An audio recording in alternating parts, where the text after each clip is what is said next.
আচ্ছা, আপনার ফোনটি যদি কখনো চুরি হয়ে যায়, চোর কি করবে? সর্বপ্রথম আপনার ফোনটা নিয়ে এভাবে বন্ধ করার চেষ্টা করবে। তো দেখতে পাচ্ছেন আমার ফোনে আদব একটা সেটিং আমি করে রেখেছি।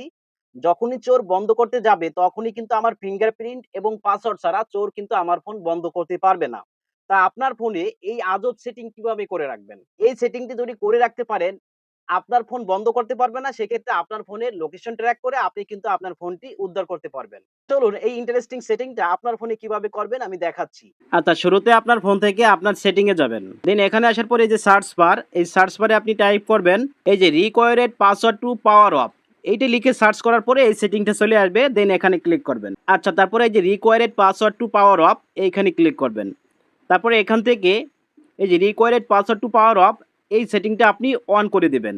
তারপরে আপনার ফোনে যে লক থাকবে ফিঙ্গারপ্রিন্ট দিয়ে অথবা প্যাটার্ন দিয়ে আপনি আনলক করবেন। আচ্ছা, তারপরে এই সেটিংটি অন হয়ে যাবে। আচ্ছা, এখন এখান থেকে আপনি ব্যাক করবেন। ব্যাক করার পরে আপনার ফোনটি চেপে ধরবেন। আপনি এখান থেকে বন্ধ করতে যাবেন। হ্যাঁ, দেখতে পাচ্ছেন এখন কিন্তু আমার এখানে পাসওয়ার্ড চাচ্ছে অথবা ফিঙ্গারপ্রিন্ট চাচ্ছে। আমার ফিঙ্গারপ্রিন্ট এবং পাসওয়ার্ড ছাড়া কিন্তু চোর আমার ফোন কিন্তু বন্ধ করতে পারবে না। সেক্ষেত্রে আপনার ফোনটি কিন্তু পাওয়ার সম্ভাবনা থাকবে। কারণ কি আপনি লোকেশন ট্র্যাক করে হয়তো আপনি আপনার ফোনের নিকটে কিন্তু চলে যেতে পারবেন। সেক্ষেত্রে কিন্তু আপনার ফোনটি আপনি অনায়াসে কিন্তু উদ্ধার করতে পারবেন।